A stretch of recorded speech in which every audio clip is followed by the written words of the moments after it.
Hello everyone, Assalamu alaikum. Today, rising early in the morning, I finished my prayers and then began preparing breakfast for everyone. After which I made arrangements for lunch.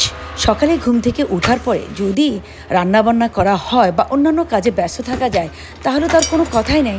সেই দিনটার এতই বরকত খুঁজে পাওয়া যায় মাশাআল্লাহ।